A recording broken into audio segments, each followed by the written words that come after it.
We are counting down to Akwatia, another by-election in the offing.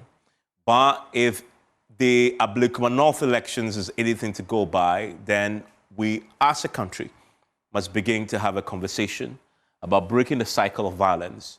We know that in the past, by-elections and those limited elections like 19 polling stations have been our bane. It's been one that generates so much violence, it just leaves our democracy in tatters. It's a question all the things we've built in this democracy, young as it is, but has great challenges. And it is this that brings our challenge to the fore sharper than most things. And so let's begin to look at the big picture tonight here on PM Express. So we know the outcome already. We now have an MP-elect for Ablekuma North. That is just the part of the conversation that is easy to say.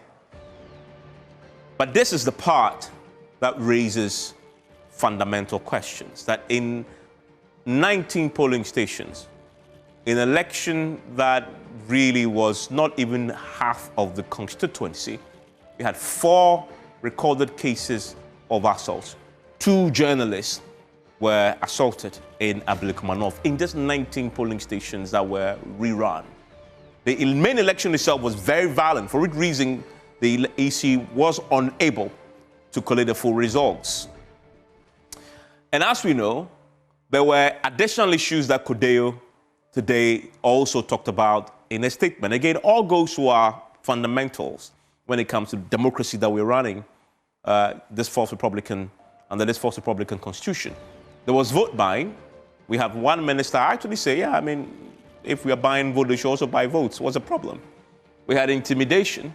We have security lapses they talked about, and we all saw the security lapses.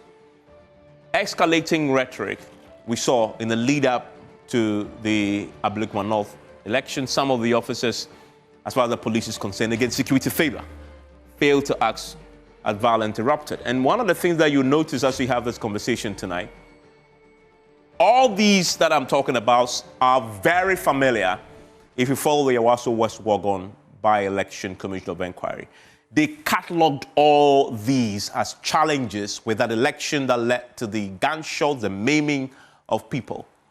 Many of them still yet to be compensated. All these, the failure of security, the failure of a clear line to report police misconduct. Somebody was slapped, the person has been interdicted by the police itself. At the time when the police and the security misconduct was evident to us, the commission recommended that let's have an independent commission, police commission, to look at that. Years on, we are here having the same conversation. 4 points, all captured. I was before the commission, spent time there. You can actually say wasted the time because I haven't seen anything move. We're back, this cycle still continues. We spend resources to do one thing, we never learn. Tonight, I'm delighted. I'll be joined by Professor Kofi Abochi. He was Executive Secretary of the Commission. I'll pick his thoughts very quickly before we start a conversation about where we are now and the lessons of Ayawaso West Wagon Commission of Inquiry. How do you leverage that to fix the problem ahead of Akwatia? And I say this, Akwatia is going to be deadly. Speak to anybody who understands what is happening in this country right now. Everybody is threatening everybody else in the political round, saying, we will show you at Akwatia. Trust me, people are using that language ahead of Akwatia. And that is why this conversation is important. So we know, if you go back to the deaths attributed to our elections, the broader context, we have just going to vote for one person, 8 people died in 2020. 6 people died in 2024. This is shame on us as a country, right? Then we have Akwatia 2009. The irony of which is not lost on all of us, that the next by-election is back there in Akwatia, where there was violence, real bloody violence in Akwatia. The last time there was a by-election there, we are going back there again in this climate where people feel aggrieved in the previous administration. In Ablekuma North, people who still feel aggrieved, those who have been beating, who are vowing to go back to Akwatia when the by-election comes around to go and retaliate, right? Then we have Etiwa, then we have Talengsi, and then We have Ayawaso West Wogon, obviously. All these by-elections have been very violent indeed. Shame on us. And then you have the issues that Ayawaso West Wogon talked about, the presence of armed military, heavy security deployment at polling areas. Something changed in the Ablekuma North that was good, though. The police went there, they were not armed, they wanted to maintain the peace.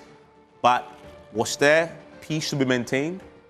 Key question. We'll talk about that. Marksmen intimidating voters was the case in Ayawaso West Wogon, but they recommend a few things. Disband the national security SWAT team. We'll check on the update on that. Reprimand Brian Champon, who ironically himself is running now for president. Has that been done? Will this current government implement those recommendations? We'll find out. Compensate victims. I know the president have talked about that. The current president that this will happen.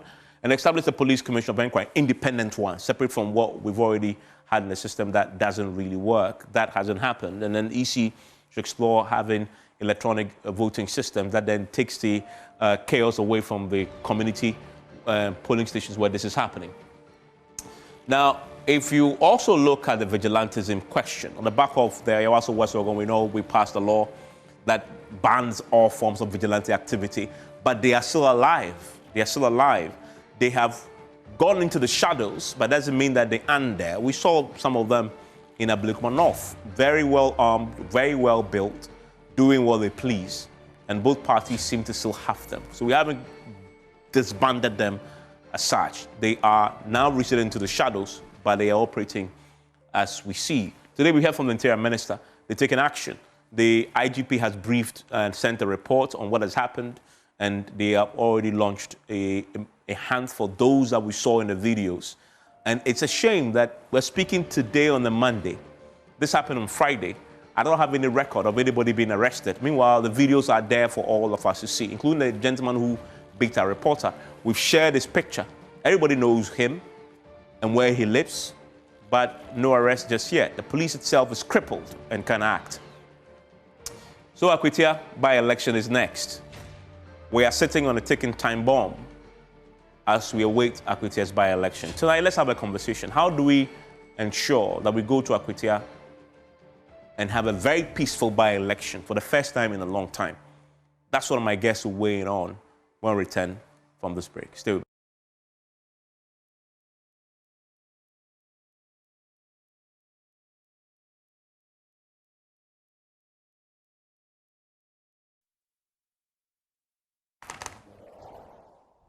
And thank you for joining us here on PM Express. PM Express is always brought to you by Syntex Tanks. It's also brought to you by Academic Times newspaper and Pepsi and Cavity Fighter.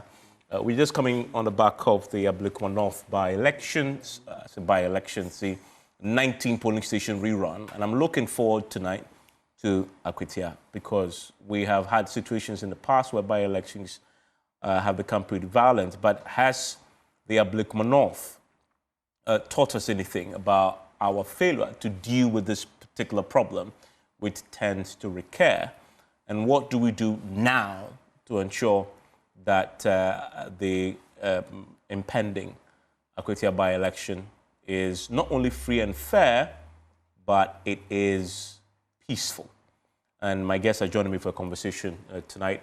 In the studio with me is Mustafa Gbande, is the Deputy General Secretary of the NDC, is with me in the studio. Haruna Mohammed is the Deputy General Secretary of the MPP, also with me in the studio. The conversations about Ablekuma North we've had with them quite extensively. Tonight I want to look at the big picture, and I want their input into that as we look at the big picture for Ghanaian politics and dealing with the cycle of violence.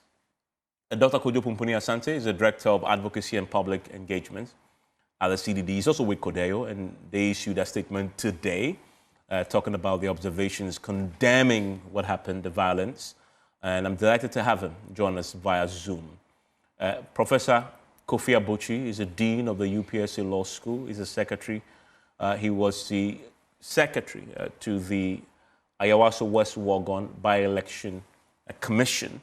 And I'm delighted that I have him because that was the last time, as a country, we decided to do something real about the challenge of electoral violence. And he spent his time, his effort, in helping this country put that commission together as a secretary to that particular commission.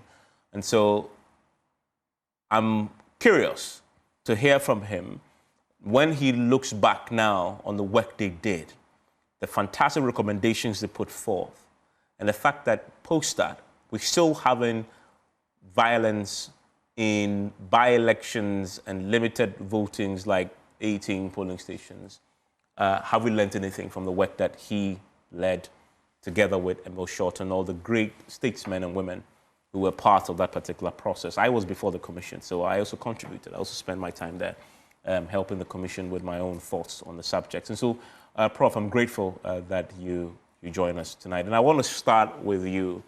I want you to first reflect on the Ablekuma North violence that we saw last Friday in the context of the work that you did with the Ayawaso West Wuogon Commission of Inquiry.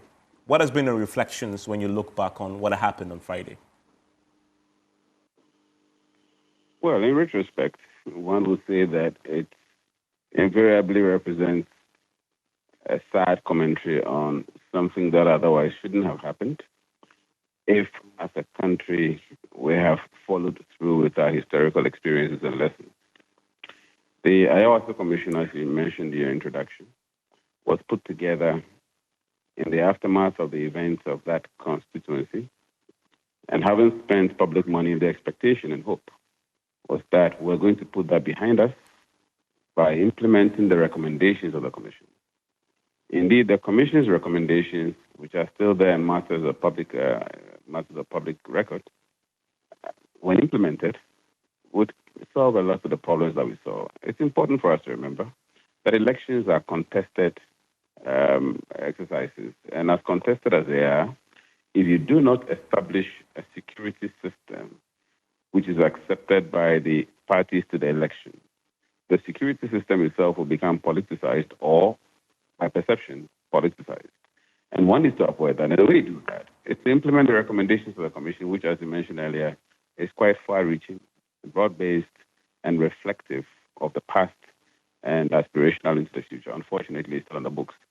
I am still at pains to understand why the then Nanado government, which established the Commission and was lauded for it by many people, chose for some reason to reject a lot of the Commission's recommendations and issues accordingly to implement them. And indeed, just before the show, I just went back, dusted up my copy of the Commission report and looked at the recommendations.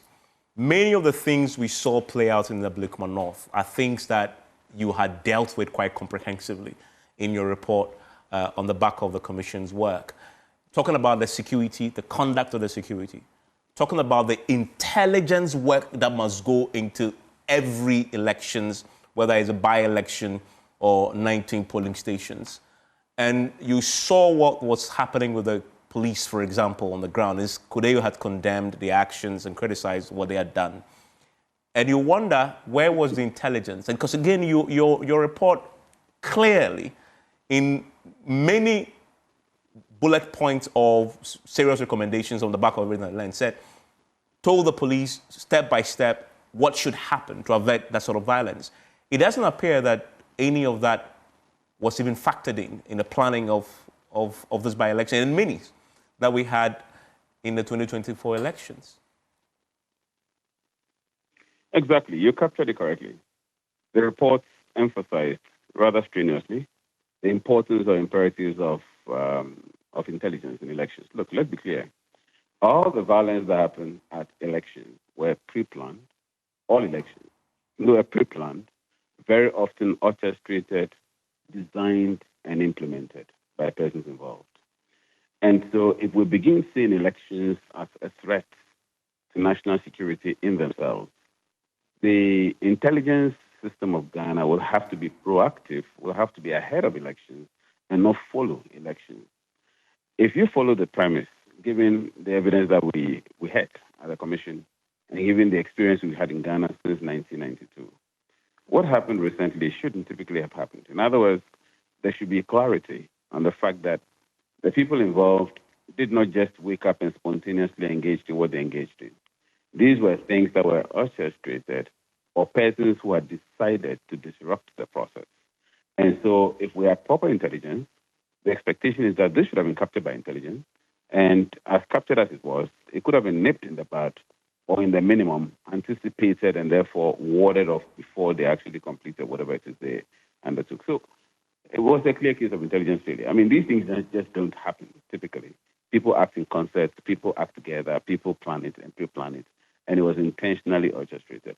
This is something that has been implemented and articulated before the election itself, as it were, came on. So again, it's regrettable that we have a report that responds to all these. If you read the report, you just see these things clearly deployed in letter in the text of the report.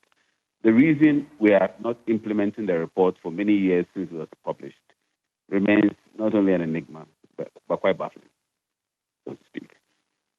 And Prof, just stay with me for a second. I want to bring in your good friend, Dr. Pumpuni Asante with the CDD and Codeo into the conversation. And on that point of the conduct of the security agencies in Ablekuma North, it's a shame when I read the report authored by Professor Ernest Kofi Abuchi on the back of all the work that was done with the commission, that I read your statement today and you spent some time talking about the conduct of the police.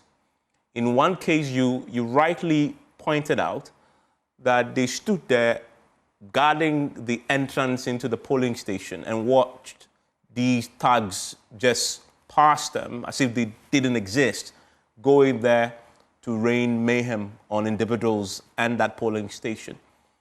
And the police officers seemed completely immobilized, unable, completely incapable of dealing with the problem.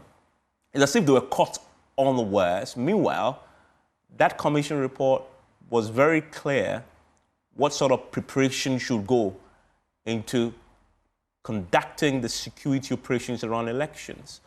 So give me your comment on that observation. Listen to what Professor Abuchi had just said. Yeah, thank you very much, Evans, and a very good evening to all the panelists, Dr. George Amu, Peace Council, and my friends in the studio. I mean, for me, I think that is the part of the statement that really we wanted to emphasize.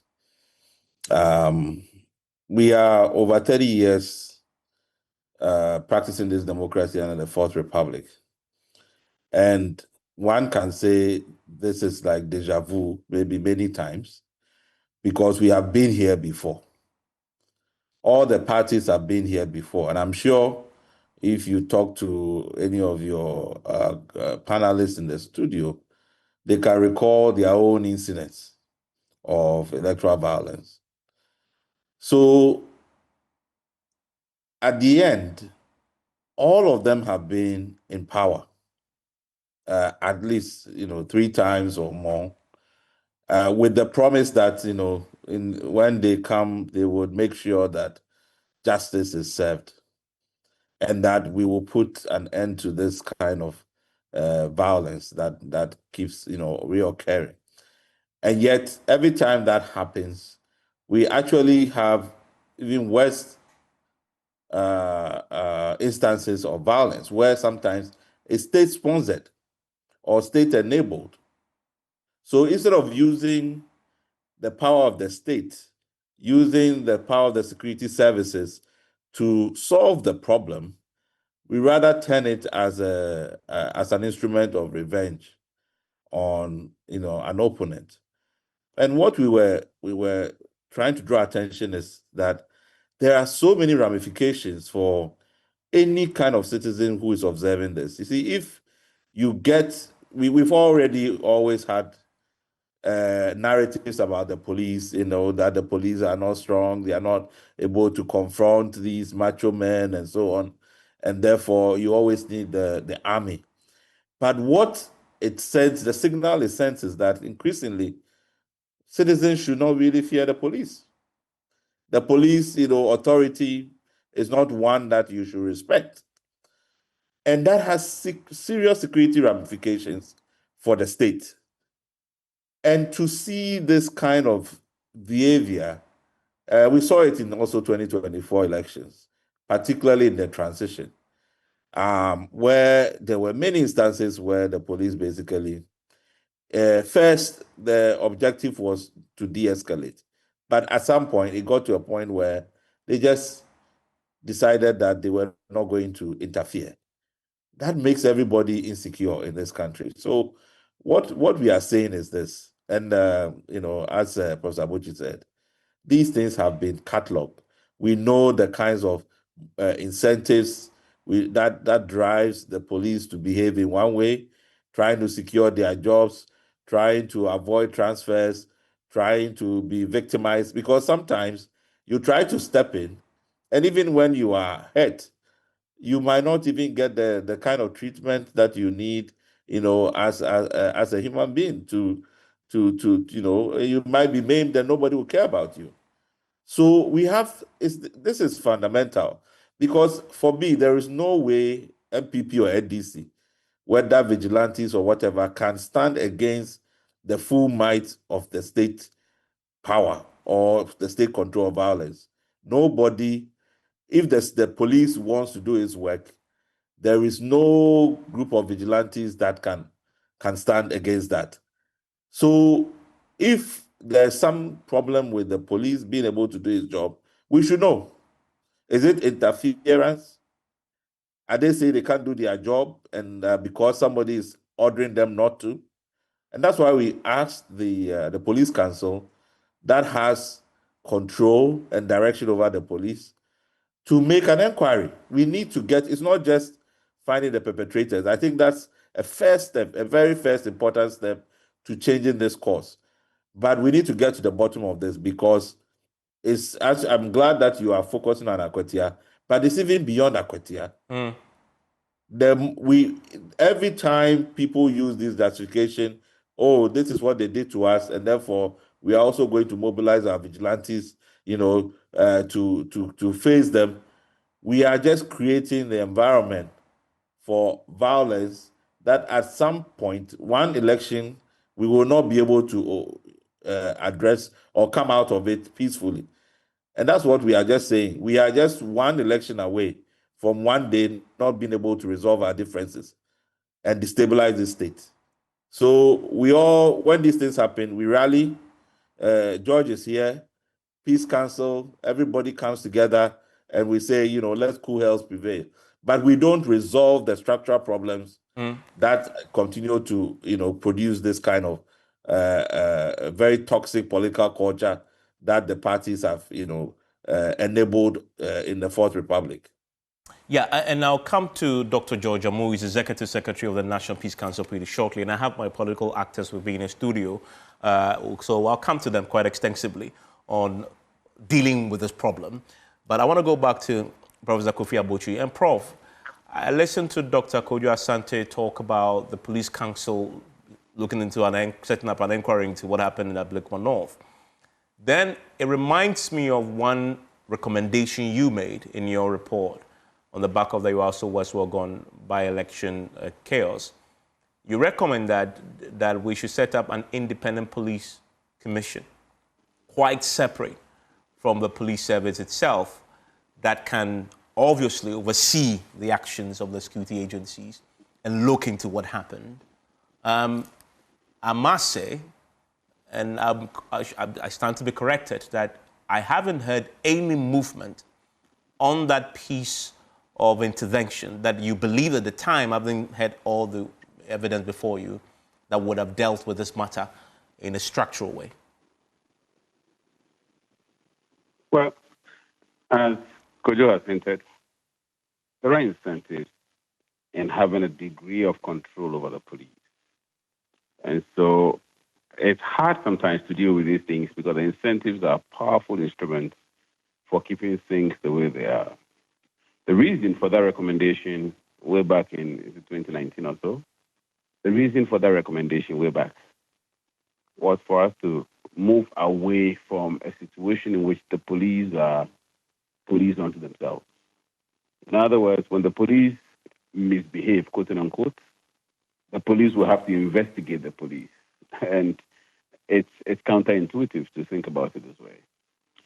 So in many jurisdictions, what they have is an independent body that oversees the police when there are complaints about the police. Because typically it doesn't make sense for an entity to investigate itself. The entity can, but given our history, we normally don't go far when an entity investigates itself. And so the recommendation to have the police to have an independent commission is for that commission to, as it were, oversee matters affecting the police. So, for instance, if you have complaints about police brutality, police excesses, police misconduct, professional misbehavior, all these complaints that affect the police, the expectation is that you have an independent commission. And that commission will receive reports, will undertake investigations, will conduct hearings, and will ensure that appropriate remedies are put in place moving forward. I think recommendations are still very much relevant today, and subject to some, some changes if the government so desires. Subject to some revisions, these recommendations can still be implemented. It is a matter of big regret for me, as I indicated earlier, why the government that spent money to set up the commission substantially rejected the recommendations of the commission, many of which are so difficult to reject, if you ask me, if you face the facts, because the hearings were actually public and everybody saw what happened. There are people who haven't recovered from that till today. There are people who have severed limbs. There are people who suffered greatly because of the Ayahuasca Commission violence. And to think of the fact that we substantially rubbished the outcome of the commission's work merely because, there were disagreements with the outcome is one that I find quite troubling. And as I indicated, the report is still there and it can be implemented. And we still have a lot more elections ahead of us moving forward into the future. It is the reason why we cannot afford to constantly go through the cycle. Indeed, after the Ayahuasca Commission report, we've had major electoral incidents in the general elections in Ghana. Yep. And the small election we've had in Ablekuma has indicated to us that we have major problems ahead of us. And we have one in Akwatia coming. We have general elections ahead of us. I think it's imperative that as a country, we come to a reckoning that we cannot constantly come around and complain and lament and brood over something that typically we could have taken action on after a forensic investigation has been undertaken, so to speak, has been undertaken into an incident and for which recommendations have been made. But for some reason, we are just not following through with the recommendation. And very finally, before I let you go, I know you had to attend to something very important. You have a new government now, led by John Dramani Mahama. What will be your recommendation to him and his interior minister on the commission's report? I think it will be a tribute to his government's activism in this respect, given that the government is only 6 months old. It will be a tribute to his activism if he implements the recommendations, given that the recommendations are already how many years, 5 years or so, lying on the books and gathering dust. If he's able to implement them, I think it will be a massive tribute to his activism in this respect and the fact that he is a bit more sensitive to the issues involved. And I think posterity will certainly judge him right if he certainly comes around to implement it. Professor Koiso Abuchi, thank you very much for joining us. As I said, in the studio with me is Mustafa Gbande, Deputy General Secretary of the NDC. Also with me is Haruna Mohammed, is the Deputy General Secretary of the MPP. I have Dr. Kojo Pumpuni Asante, who, of course, is with us on Zoom, is the Director of Advocacy, and also with the Kodeo, also joining us with his thoughts on this, with CDD. But I have Dr. George Amo, Executive Secretary of the National Peace Council. Before I come to the political actors in the studio, briefly, Dr. George Amo, you must be frustrated by the constant violence that characterize our elections, regardless of whether it's 19 polling stations, a constituency, or a national election. There's always some violence, and often we'll call on you to go in and try and resolve this matter. This must frustrate you. Yeah, indeed, Evans.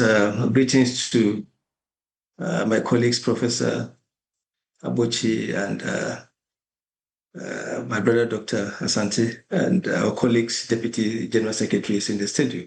I think it's quite disturbing when you put in a lot and you do not get the outcomes that you anticipate. Listening to Professor Abochi, I find that frustration in his voice as well. Having spent a lot of money in putting together a report that we think was going to change the course of our politics. I mean, we still find ourselves in this way. It's very disturbing. You remember, Evans, that whilst the commission of inquiry, the short commission of inquiry was going on, Parliament passed the Act 999. And also the Peace Council had a dialogue with the two main political parties, namely the NDC and NPP. And the roadmap was developed. Indeed, they developed it with our facilitation. Then we also came up with code of conduct. Indeed, the code of conduct was renewed by the political parties last year ahead of the 2024 elections. So it is quite disturbing, but I believe strongly that there is still hope. And we must rally behind what probably is left. And like Professor Boti said, the current government, the president, has a unique opportunity to revise the hopes of Ghanaians and do something about particularly the Commission's reports. If we're able to do it, we are leaving a legacy that generations will come and praise us for having had the courage to do that. Evans, one key element probably that is helping to unfortunately keep these issues on is the fact that there is still a trust deficit. I mean, when we did the vigilantism dialogue, I mean, 4 key reasons why people resort to vigilantism came up.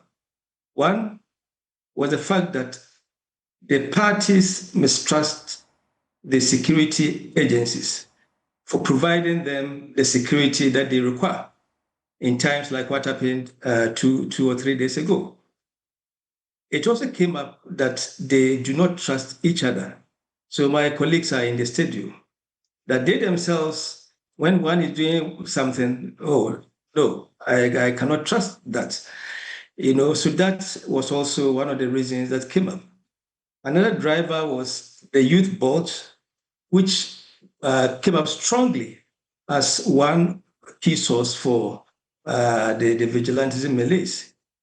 Then I think there was this other issue of winner takes all, which we've tried solving it in several ways, and we have yet not been able to do that. So if we are unable to tackle these issues comprehensively, and I believe the short report gives us quite comprehensive way of dealing with the issues. We have put together a legal framework to deal with the same. We've put together a kind of persuasive, actions to also help us. I think we have been able to do what we can as a people to help us chart a different course. And we should do that. Otherwise, we are going to increase the element of fear in our elections, which would take away a lot of the kind of Ghana we want to build for ourselves in future and for our children. You see, Evans, if we do not stop this, people will continually fear to go out and even vote. And when it happens like that, we are not going to have the kind of leaders we want. People who want to invest in this country are also going to revise their notes, because anybody who wants to invest will be looking at variables such as, do I have peace of mind to do my work? So these things that are happening have far-reaching implications. And I want to appeal to our politicians. I want to appeal to our youth.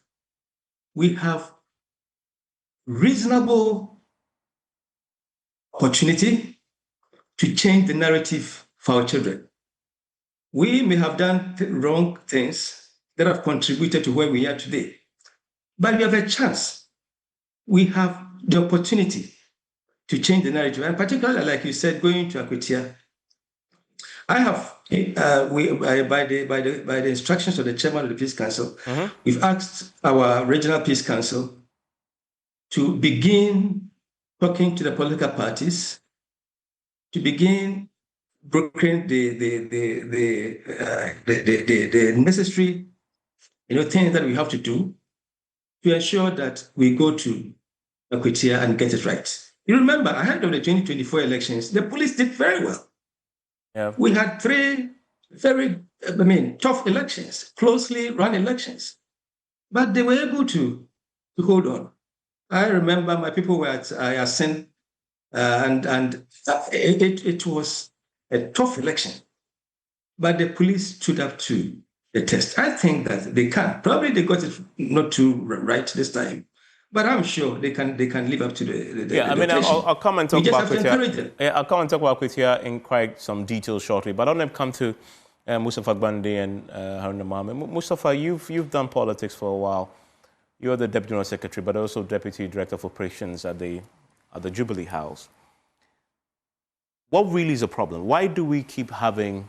I want to hear the political reasons, from yourselves, because the accusation is that you foment it. I mean, politicians generally foment the trouble. What really is at the heart of this problem, this recurring problem? So thank you very much, and I think that good evening to my colleagues on the other side of the line. I'm happy that our respected friend and senior Kofi Abuchi is part of this conversation. And the bottom line is, I would have wished to know how he feels that after being appointed to a committee, they have done their work, brought out findings, and such findings were never taken into action. We've had that opportunity to have crossed or to have shut the gate of all of these political violence, but it was left hanging.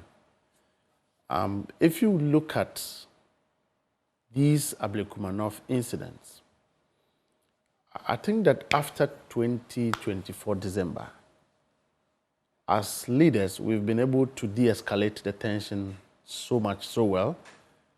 But again, it's just opened up our eyes that we are both political parties, we find ourselves in a very complex situation again, having to navigate around these matters.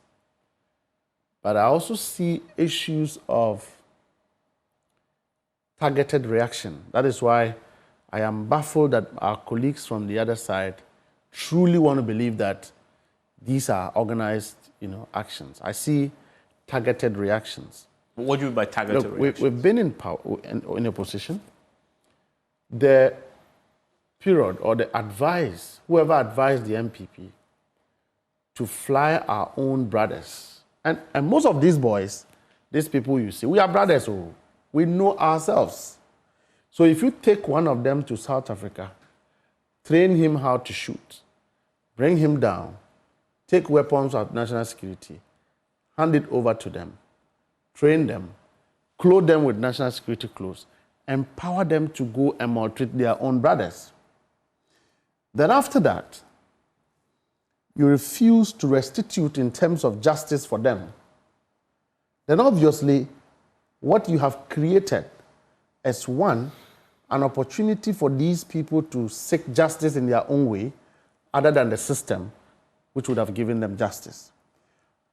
Granted, the Iowa West Wagon and other issues, like when we went for the Asim North by-elections, the police did so well, measures were put in place, but still no, people were being attacked. All right? If that window was used to have punished perpetrators at the time, even if not punished, give justice to victims at the time, I'm sure that would have been able to deal with the issue to a certain extent. Number two, these things happen because of lack of trust for referees. For example, Electoral Commission. If you can trust that the systems put in place, the recruitment processes, the electioneering processes by a commission, which is the referee, guarantees trust that there's no way the commission will be on one side against the other, people can go and sleep and believe that after I have voted, I don't need to be around the pools. I don't need to hang around. I don't need to get people to police my vote, because But even if mistrust the EC, you still have agents who are your eyes, your ears, policing the poll. That level of interfering in election has nothing to do with agents. These are politically sophisticated operations that, at some places, ballot papers are snatched, ballot boxes are destroyed. It can happen to either divide of the political front. And so these are some of the things that lead us to where we are today. I was thinking that after the unfortunate incident that happened 3 days ago, we, as political parties, must take full responsibilities of this, because the current one is not the same as what happened before. In the Ayawaso West Wagon, for example, it wasn't party tags or party boys against party boys. This was national security, broad day interference, national security armed to deal with civilians in an election. So we shouldn't lose sight of that argument, that the Ayawaso West Wagon was not civilian 10, it was a state against civilians.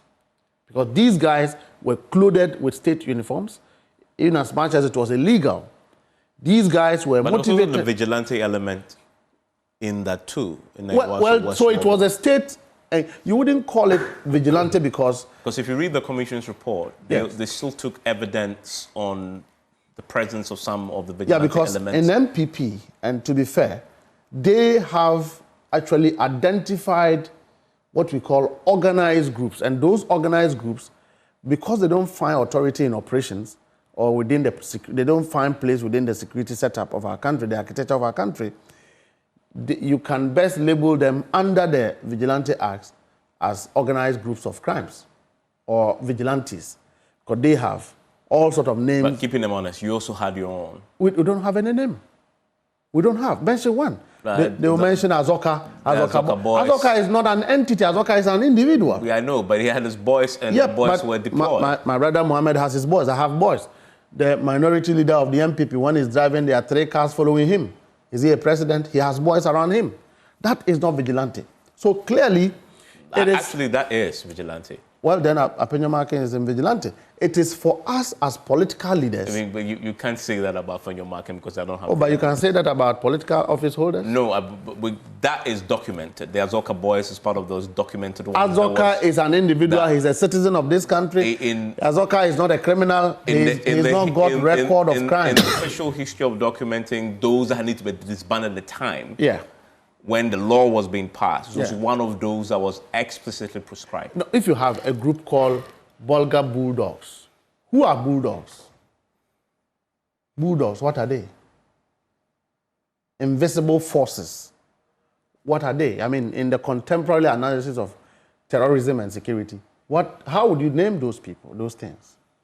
Identifiable by a political party. And the worst of it is that I have thought that in the last 2 nights, what my colleague and I should be doing at our level is to be engaging to see how we take full responsibility. This is the second point you're making this point. It's a very important point. Has the NDC taken personal responsibility at your level yet? I think that not just the NDC, every political party. No, I'll come to him. I'm asking the same question. For us, because you make the point. For us, we have to take personal responsibility of this. Which part of this you take responsibility for? We were part of the election, right? Be it as it may, and because I was there, these individuals, the colleague brothers that you saw there. I can identify some of them who are MPP, some of them who are NDC. But you see, we are all the same brothers. Just as Mohammed sitting here, we come from the same village. We are actually brothers. The same way these individuals are also brothers. We know their faces. We know them. They know themselves. They know who is MPP and they know who is NDC.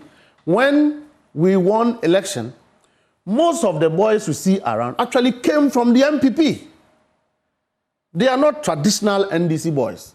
Most of them are MPP guys who are disappointed. They've been used and dumped. There was no closure with these boys. So they have come to join us, and some of them still harbor the frustration, the sacrifices they've made for their own party, having been disbanded and having been...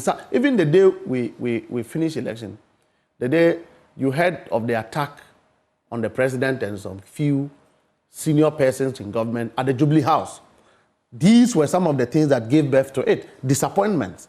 They were used and used. Some of them were used in committing deep-seated crimes. And even when I say deep-seated crimes, I mean MPP should humble themselves and better shut up, because they don't want us to have a full-scale conversation of the atrocities they committed when they were in government. And for us, as politicians and political parties, to take full responsibility of what has happened. And I can say that as a Deputy General Secretary, much as I've heard my boss condemn this act, I can say that we take full responsibility, condemn the act that has occurred, particularly on a woman. But that is to say that we must take joint responsibility and begin to reason on how to de-escalate and reduce these things, because at the end of the day, the MPP goes to the pool to look for votes. The NDC goes to the pools to look for votes. And the people who are supposed to vote may be scared of coming out to come and vote. And day in, day out, our voter turnout dwindles. And we haven't interrogated the issues properly. And our conclusions are that probably they are disappointed in government and probably they don't want to vote. Some of these things are part of it. MPP can lose an election because of voter turnout. Yeah. NDC can lose an election because of voter turnout. And the point you made about taking responsibility, I'll come to what that means in reality. Yeah. Again, we're saying Akwatia in prospect, and that's, for me, is key. I'll come to that. But, Haruna, you agree that he's talked about his party's commitment to take personal responsibility for it. Is the MPP ready to make the same assertion? And to be fair to them, their General Secretary had gone out and condemned, and he was apolitical in his condemnation. He actually made the point that it doesn't matter whether it's NDC guys did it or MPP guys did it, it's just wrong, right? Correct me, I've not heard a similar condemnation from your party at that very senior level that is not political, it's not partisan, I mean. It's just looking at the incidents there and saying, look, blame us. We'll fix this. Thank you very much, Evans. I will say good evening to your cherished viewers and to Lawyer Abuchi and Dr. Pompuni and the Peace Council Executive Secretary. Yes, Dr. Amo, and my good brother. Yeah. He's now in government as the Director of Operations. And yourself? Well, I don't know all the spectacles or the lenses that you would use to identify a statement that is not political. But I sat on this program on Friday. I used the opportunity to condemn the violent activities that happened in Ablekuma North. Subsequent to that, on the weekends, I used the opportunity to condemn so, and I still use the opportunity of this particular platform to condemn such violent activities. Violence has any good results, doesn't give any good outcome. It delays effort, productivity is affected when violence emanates, and people get frustrated, and development also dwindles. With respect to us as a political party, if you check, I can understand the level of disappointment that the civil society and persons who have been put in charge in terms of galvanizing and putting together a report with regards to Ayawasu West Wagum. This is a clear case of a government at the time that has taken the opportunity to investigate and to set up a commission of inquiry that has left a trail of what happened within that particular time, which can be traced at any point in time. And today, I am happy you have it before you. All of us has the report. We have the white paper as to what actually happened in Ayawasu. So you spend the money, but you didn't implement the report? I am saying that it has given us the opportunity to have a document and also something to refer, which is traceable, because but that is not why you spend the money. You spend the money to solve the problem. If you allow me, I am building a point for us to appreciate that there is always that point of somebody being able to take a certain form of responsibility to bring out the issues and to document them, which stays for future references, which is being made today. You see, you asked the first question as to why some of these activities happen. You can remember that in Chereponi, what happened in Chereponi, the number of deaths that we witnessed in Chereponi, the number of people who were clearly shot at, either at short range or within a long distance. Up to today, there has not been any commission or even any investigation that is leaving a certain trail that you can put questions to a responsible organization to be able to answer questions with regards to that. You know, crime has no expiry date. The record of crime gives the opportunity for it to be revisited and looked at. If you look at what happened in this same Akwatia, you know... 2009. Yes. And then you also trace what happened at Talensi. What happened, people were shot at, a lot of activities. Up to today, we can always talk about it without having a report. But Haruna, you make an excellent point about crime has no statute of limitation. After those incidents you mentioned, you had 8 years in power. 8 years. You knew the principle, but you never reopened them to get closure. Then worst part of this is you then set up a commission of inquiry. That was good.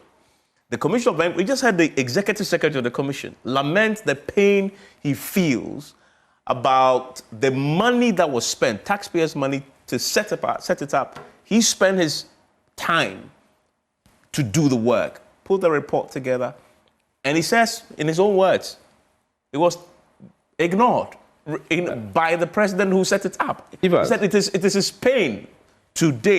I am not contesting that.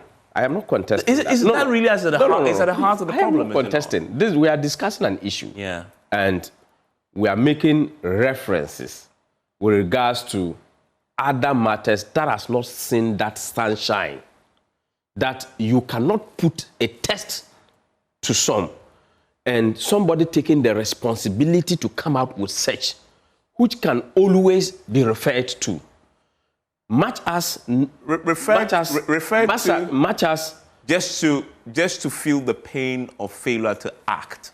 I'm just repeating. It is better to be able to identify and refer and to make amends. That is why I'm saying that crime has no expiry date.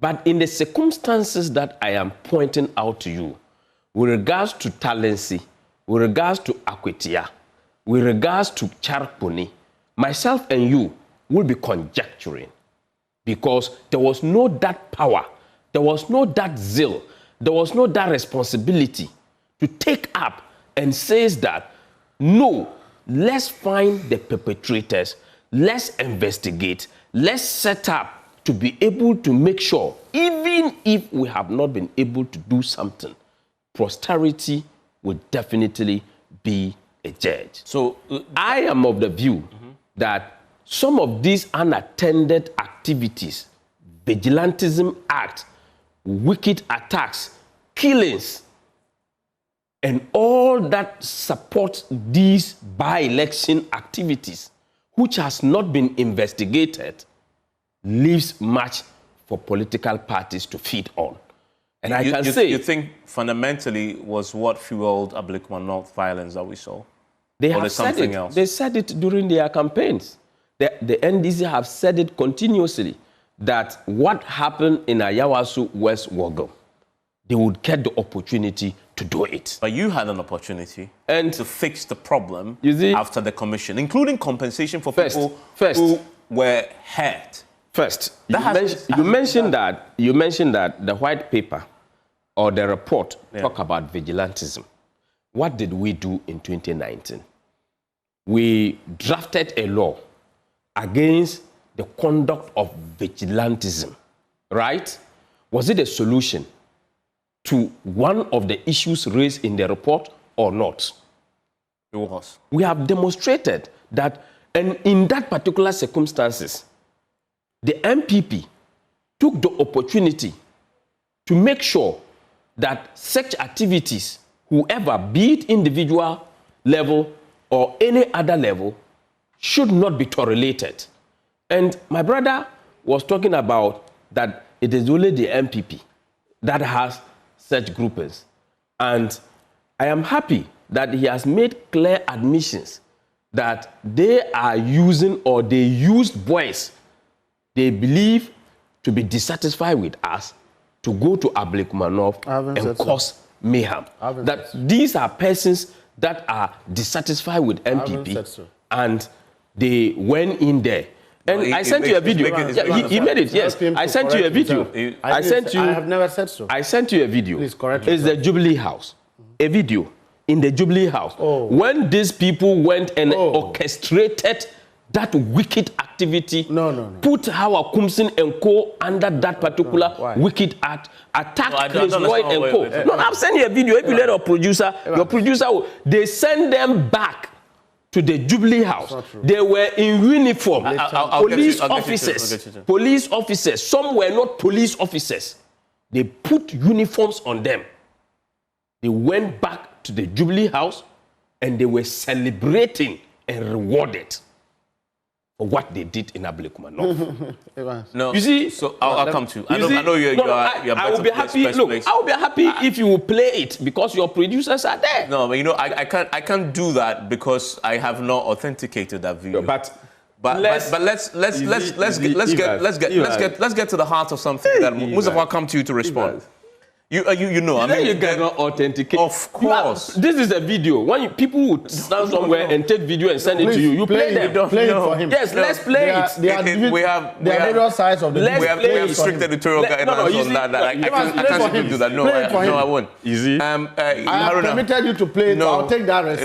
No, not at all. I mean, but the here's the video thing. will rather expose him. I'll come to you because I know there's something fundamental going to respond to. Reward them at the Jubilee House. Haruna, he makes a point I want to return to you on, which is the taking responsibility for what happened at Ablekuma North. Well, for us, we did not participate in Ablekuma North by elections. Some of our men saw that people were being brutalized in a manner that was inhumane. They saw that the level of attacks in Ablekuma will affect MPP members who had decided to go and assist the defiant parliamentary candidate at the time, who had defied the directive of NEC to go ahead and participate. Because when it comes to issues of violence, and even when you have issues with your child, and the child is in a difficulty, you must save the child first before you caution the child. So you take no responsibility at all? The people, we did not send anybody there because we did not participate. But your stall all the people that are in hospital now. Was there. Yes, because... I saw Brian Champon there. But they were... I saw Miracles there. I saw other leading figures in your party were on the ground campaigning, asking people to vote. I didn't say... I said that. We gave a directive. All of them flouted the directive of the party. All those you have mentioned. Yeah, but they are still members of your party. Yeah, but so I'm asking you, I'm not asking you a question about their personal conduct. I'm asking a question about the organization. He says they will take personal responsibility and do something. For the violence, we did not perpetuate violence there. Okay. You didn't see Brian Champon going there slapping people or whipping people or clearing them on the ground. You didn't see. You didn't see Miracle went there slapping people. You did not see how Akumsin went there beating up people. You did not see. It was rather the NDC that was beating them. Did you hear that one NDC person has been hospitalized? Why wouldn't they reward them at the Jubilee House? Send them there to celebrate and pack their baggage and all that. Yeah, it is unacceptable. It is condemnable. If we send our people there in any manner, and I see that it is MPP people, I will condemn it. But we didn't send anybody. People rather went in defense, and the Constitution provides the avenue for defense. So it means this so they went there to defend, and they ended up beating them. Evans, I would wish that my colleague will stop playing the ostrich and take full responsibility of these things. Look, I can show you in the video, identify a number of MPP young men who were part of the crowd, right? The deputy organizer of the MPP. If you watch the guy the video, who was knocked out. If you watch the video, in that video we saw, you will see that he actually came into the crowd with a number of people, all right, aggressively. I'm not saying that that justifies why anybody will attack him, but if you analyze it deeper as a student of security, it has its own impact and ramifications. Now, the video he talked about. But you've seen it? Yeah, I've seen the video. So what was it? No. I mean, if you could play it, no, I can't. Mischief will be exposed. So because no, fundamentally, it's accusing you of hosting the individuals. In that video, even as much as I don't have the permission from my boss to explain this, I'll take the risk because it has come up and I need to deal with it. In that video, are police officers, military officers, and few civilians who were going for training. You know, the Gold Board Task Force was made up of selected people from various teams. He knows that if you go to the Jubilee House, he's been in power for 8 years. The individuals who work there are selected from military, police, and national security. So these guys were being conveyed for training. Okay, so you see some holding my bag, the bag that we used to carry our gari and shit on when we were going to secondary school.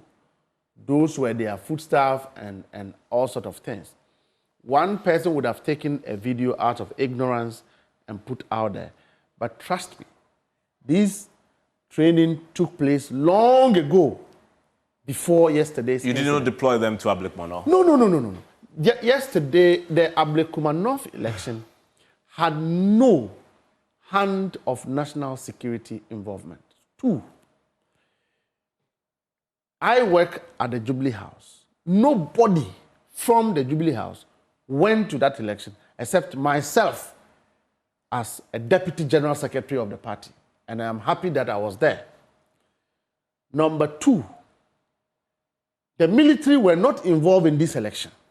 All right? Clearly, it's an issue of party people.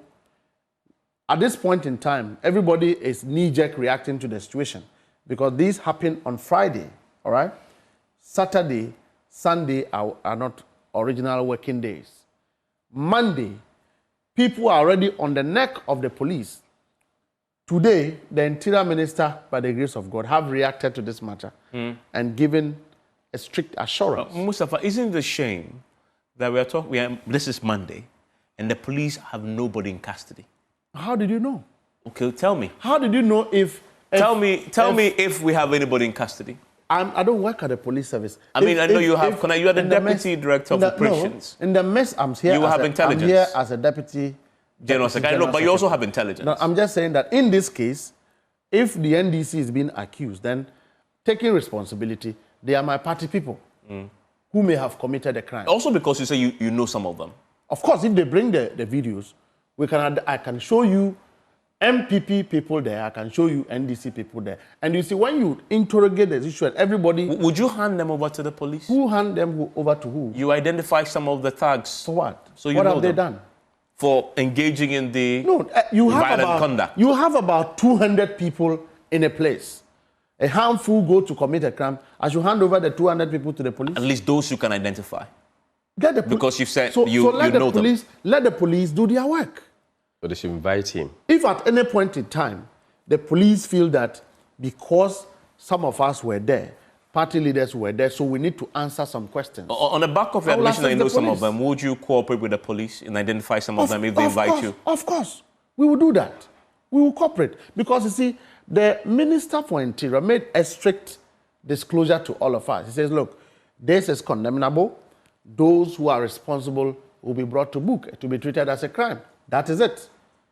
So if tomorrow, and the unfortunate thing is when they try to say that because the president doesn't like violence, and let us go and say that it is his deputy director of operation who instigated the violence so that I will be sacked. Now, which president doesn't like violence? Now, please. Now, no, Baumia's bodyguards around him were sent to South Africa. Kufado's bodyguards were sent to South Africa.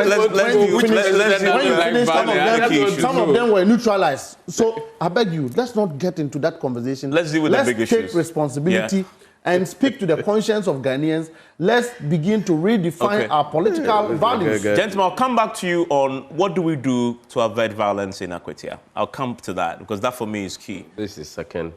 Yes. I was reacting to you. Okay.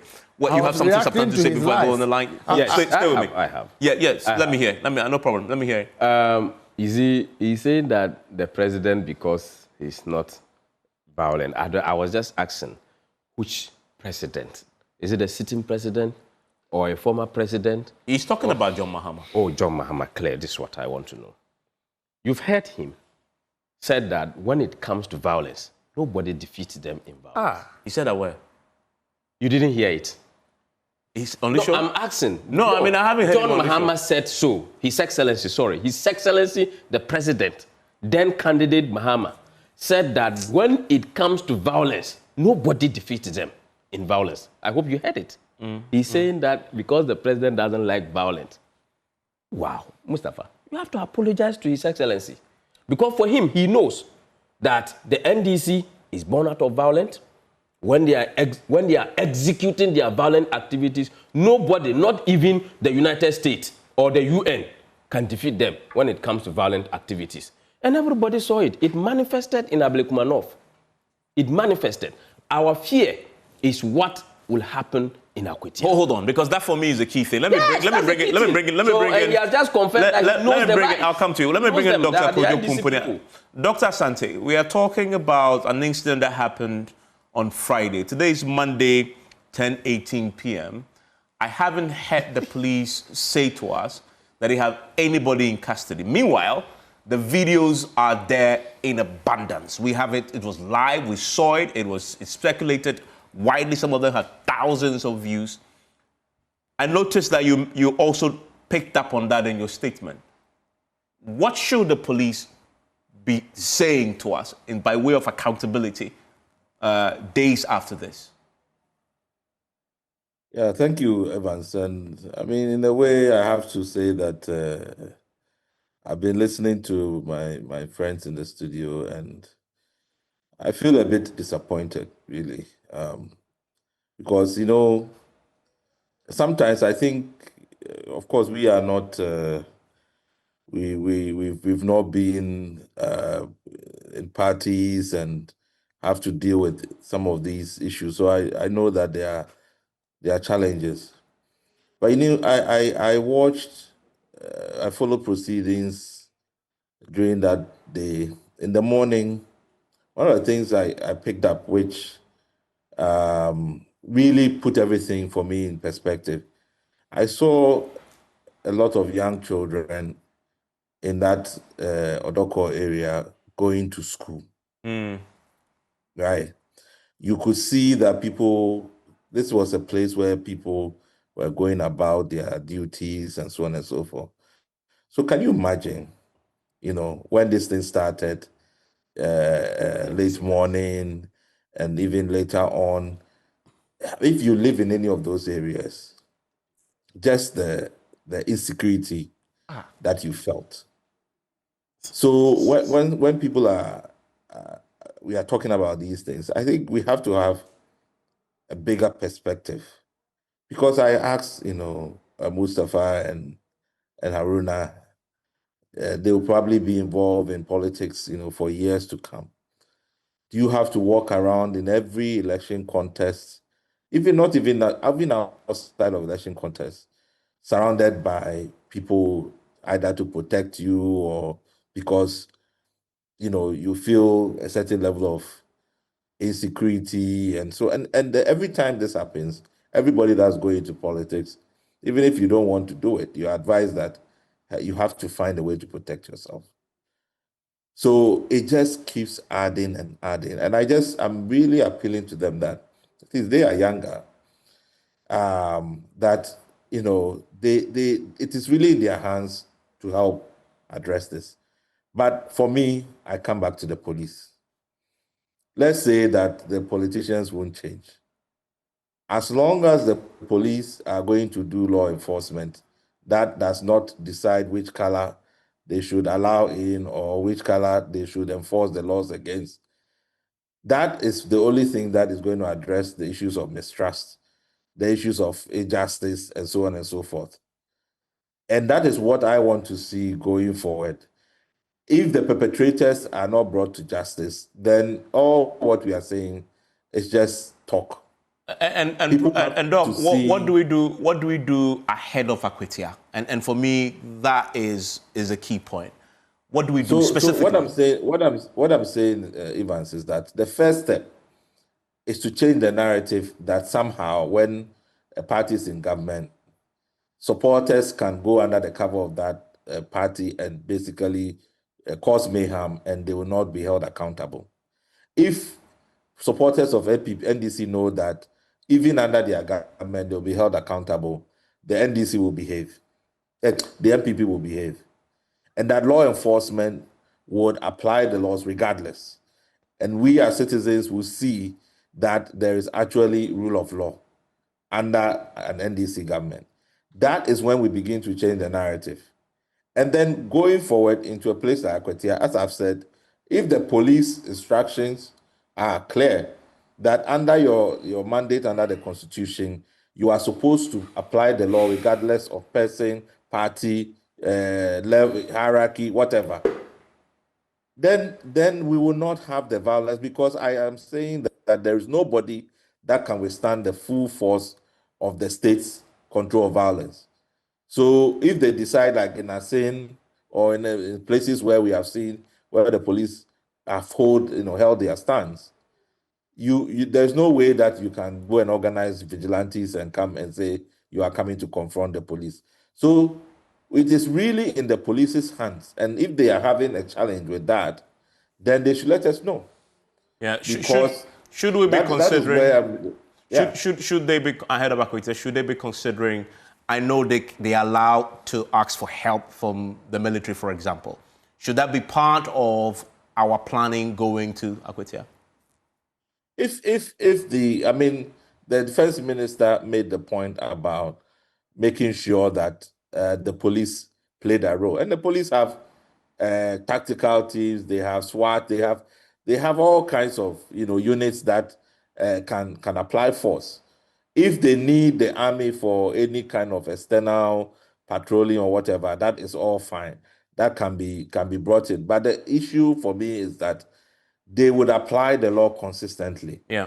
And then also the Electoral Commission rules around who can go into a polling station, who can go and monitor, all of those things must be enforced. Have to be enforced so that we can distinguish between authorized persons and unauthorized persons. In the Ablekuma case, it was just a free-for-all. Yeah, everybody else was going to a police station. And I want to everybody could just let me give a quick word to Dr. George Amodog.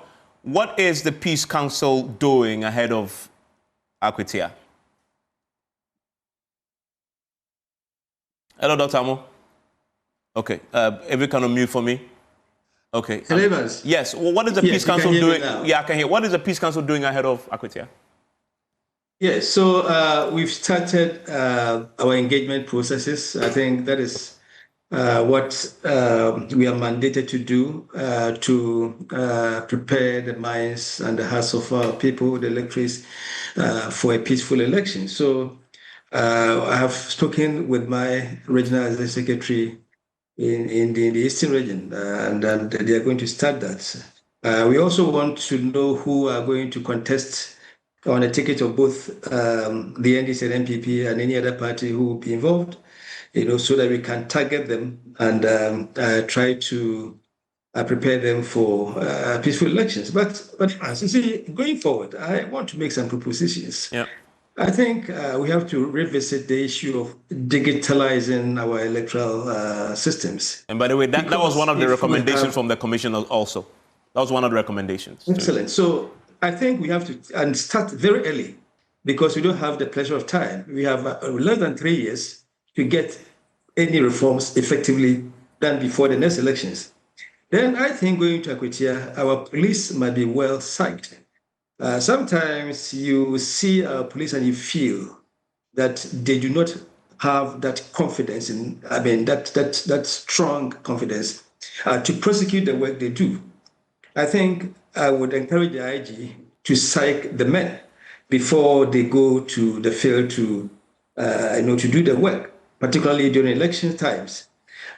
You see, I want to encourage our political parties that before elections, before the Akwatia and any other future elections, they have a duty to also prepare their supporters. They can do that through their structures. Because, you see, these things dent the parties. And you have neutrals in the system who usually determine who wins elections. And when these things continue, they become, disillusioned and may decide not to vote, like you said before. So I think we have to deal with elections as, something that we are going to face. I think my brother Kujo has said it. We are going to continue this cycle almost every 4 years. Yeah. And we have to properly psych ourselves, prepare ourselves for it without violence. We can do that. We have done this for over 30 years. And Ghana, has been touted. Everywhere you go, people are giving us the terms. And that is the reputation. That is the reputation we want to keep going into Akwatia. And 1 minute each to both of you. Mustafa, what will change in the Akwatia by-election? Just a minute. Lessons from Ablikuma and everything else. I think that that conversation have not come up strongly because I believe that we are still mourning the young MP.